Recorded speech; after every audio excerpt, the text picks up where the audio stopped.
Hello दोस्तों, main problem क्या होती है। एक तो आपको जो कार्बन होता है रैम पे वो होता है, इसको साफ कर दो। 99% आपका सिस्टम इसी से ठीक हो जाएगा। सेकंड पॉइंट आता है कि आपकी जो वायर होती है वीजे केबल यहाँ से लूज हो सकती है। ठीक है, मेन प्रॉब्लम ये भी है एक। इससे अलग 1% ही होता है कि आपके मदरबोर्ड में फॉल्ट है, नहीं तो 99% केसेज में आपका रैम या फिर वीजे केबल की प्रॉब्लम होती है। इसको आप चेक कर सकते हो और घर पे ही अपने सिस्टम को रिपेयर कर सकते हो।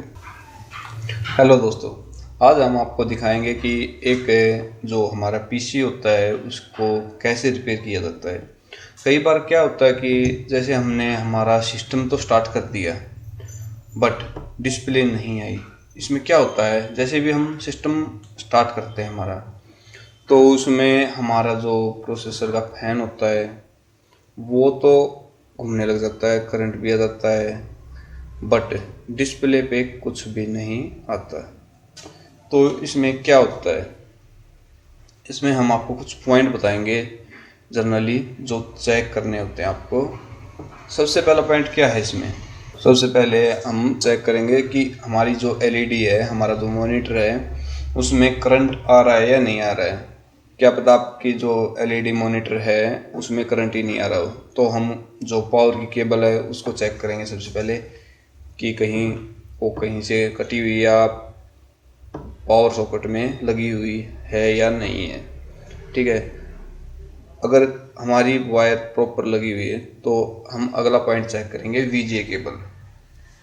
वीजे केबल में भी सेम पॉइंट है कि केबल कहीं से कटी हुई तो नहीं है, कहीं से क्रैक तो नहीं है। ठीक है, और इसमें अगला पॉइंट है केबल में ही जो हमारा ये कनेक्टर होता है केबल का, यहाँ पे लगता है। तो यहाँ से जो कनेक्टर है वो हटा हुआ है या फिर प्रॉपर रूप से लगा हुआ नहीं है। दूसरी तरफ एलईडी में भी हमें ये चेक करना है कि हमारा जो कनेक्टर है वो लगा हुआ है या नहीं लगा हुआ। ठीक है, इसमें हमारा अगला पॉइंट आता है कि जो कीबोर्ड होता है हमारा, जैसे ये है, जैसे हमने अपना सिस्टम तो स्टार्ट कर दिया, हमारा जो सीपीयू प्रॉपर काम कर रहा है, हमारा जो फैन है वो चल रहा है, बट डिस्प्ले नहीं आ रही है। तो इसमें हम क्या चेक करेंगे कि हमारी एलईडी में प्रॉब्लम है या जो हमारा सीपीयू है उसमें प्रॉब्लम। इसका सबसे अच्छा तरीका है, जो ये बटन है हम इसको बार बार प्रेस करेंगे तो ये जो लाइट है पहले नंबर की ये चस बंद होनी चाहिए। अगर ये लाइट चस बंद हो रही है तो इसका मतलब हमारा सीपीयू ओके है और एलईडी में प्रॉब्लम है। अगर लाइट चस बंद नहीं हो रही है तो हमारी एलईडी ओके है और हमारे जो सीपीयू में है उसमें प्रॉब्लम है। ठीक है, इससे आपको पता चल जाएगा कि हमारी एलईडी में प्रॉब्लम है या सीपीयू में। ठीक है, इसमें अगला पॉइंट है हमारा रैम का। देखिए आपको पता चल गया है कि हमारी एलईडी ओके है, हमारे सीपीयू में प्रॉब्लम है। ठीक है, तो आपको अपना सीपीयू खोलना है और जो रैम होती है उसको बाहर निकालना है। जैसे ये हमारा मदरबोर्ड है, इसमें यहाँ पे रैम लगती है। ठीक है, जैसे ये हमने ऐसे लगानी है रैम, तो हमने हमारी जो रैम है वो बाहर निकाल लेनी है। सबसे पहले कुछ भी नहीं करना, आपको एक रबड़ लेके इस रैम को अच्छी तरह से साफ कर देना है। ठीक है, ऐसे अच्छी तरह से। जो इस पे पॉइंट्स दिखाई दे रहे हैं इन पे हमारा जो कार्बन होता है वो जम जाता है, जिससे हमारी रैम की और जो स्लॉट में पिन होती है इसकी प्रॉपर कनेक्टिविटी नहीं बन पाती, जिससे हमारी रैम प्रॉपर काम नहीं कर पाती और हमारी डिस्प्ले नहीं आती। सबसे मेन प्रॉब्लम है ये। 99% सिस्टम्स में डिस्प्ले की प्रॉब्लम होती है, तो रैम को साफ कर देना है और रैम आपकी डिस्प्ले दे देगी। दूसरी तरफ से भी ऐसे ही साफ करना आपको रैम को। ठीक है, ताकि कार्बन अच्छी तरह से उतर जाए। फिर आपको रैम को दोबारा सिस्टम में लगाना है। ठीक है, और आपको चेक करना है कि डिस्प्ले आई है या नहीं आई। अगर डिस्प्ले फिर भी नहीं आती तो अगला पॉइंट हमारा होता है कि जो हमारी रैम है वो ख़राब है या हमारी जो रैम लगाने की स्लॉट्स हैं ये ख़राब है। हमें रैम निकालनी है और दूसरी स्लॉट में लगा के चेक करनी है कि हमारी स्लॉट तो कहीं ख़राब तो नहीं है, इसमें तो प्रॉब्लम नहीं है। ठीक है, फिर से सिस्टम स्टार्ट करना है रैम लगा के। अगर सिस्टम फिर भी नहीं चल रहा है तो हमारी 100% है रैम में प्रॉब्लम है, जो स्लॉट्स हैं इसमें कोई भी प्रॉब्लम नहीं है। ठीक है, इससे हमें पता चल जाएगा कि मदरबोर्ड में प्रॉब्लम है या रैम में। तो इसका अगला पॉइंट है कि हमें जो दूसरी रैम है वो चेक करनी है एक बार आप हमारे सिस्टम में लगा के। इससे पता चल जाएगा कि आपका स्लॉट तो ठीक है, पता चल गया कि ओके हैं, बट ये और जो सिस्टम है आपका, इसका भी पता लगाना कि आपकी रैम में प्रॉब्लम है या सिस्टम में। तो आपको दूसरी रैम लगानी है, इससे पता चल जाएगा कि आपकी रैम खराब है या जो ये मदरबोर्ड है इसमें प्रॉब्लम है।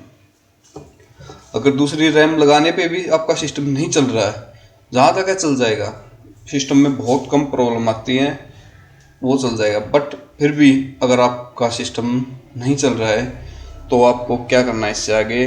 रैम तो ओके आपकी, ठीक है, दूसरी भी नहीं चली, नहीं रैम भी, तो आपको क्या करना है इससे आगे, आपको चेक करना है मदरबोर्ड। कहीं ये जो कैपेसिटर्स हैं, ये कैपेसिटर हैं, जो भी कैपेसिटर आपको दिखाई दें, ये तो कहीं लीकेज तो नहीं है, कहीं फटे हुए तो नहीं है, ये अपना प्रॉपर काम कर रहे हैं। ठीक है, और इसका अगला पॉइंट है आपका कि ये जो 4 पिन का कनेक्टर होता है ये यहाँ पे है, कहीं भी हो सकता है आपका सिस्टम में।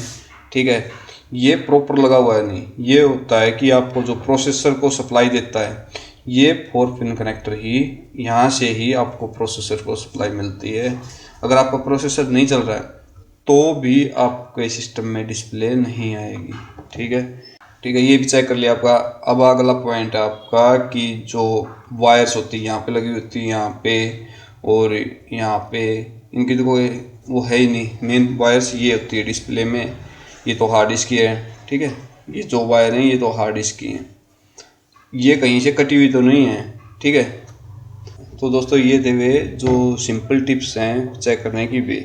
अब आ जाता है आपका चिप लेवल पे। ठीक है, अब आपको चेक क्या करना है, जो ये आपकी रैम है, ठीक है, ये जो रैम दिखाई दे रही है इसको सप्लाई देने वाले कैपेसिटर, सबसे पहले ये कैपेसिटर ये रैम को सप्लाई देते हैं इन दोनों स्लॉट्स को। ठीक है, ये कहीं लीकेज तो नहीं है, अगर ये लीकेज हैं या फूले हुए हैं तो आपको इनको चेंज करना है। और जो ये कैपेसिटर के साथ मोस्टपेट दिखाई दे रहे हैं, तो ये हैं, तो ये हैं, और ये आईसी है इसकी रैम को सप्लाई देने वाली आईसी, इनको चेक करना है। मोस्टपेट को चेक करना है ये कहीं लीकेज या फटे हुए तो नहीं है। अगला पॉइंट है कि ये जो रैम के साइड में जो रेजिस्टेंस दिखाई दे रहे हैं छोटे छोटे, ठीक है, इनको चेक करना है, ये रेजिस्टेंस। ठीक है, ये जो एक सीरीज में लगे होते हैं इनकी जो रीडिंग आती है, वैल्यू आती है, वो सेम होती है। अगर उनकी रीडिंग वैल्यू अलग अलग आती है तो आपको वो रेजिस्टेंस चेंज कर देना है और दूसरा लगा देना है। ठीक है, तो इसमें अब अगला पॉइंट आता है कि हमारा जो प्रोसेसर होता है अगर इसको सप्लाई नहीं मिलती तो भी हमारी डिस्प्ले नहीं आएगी।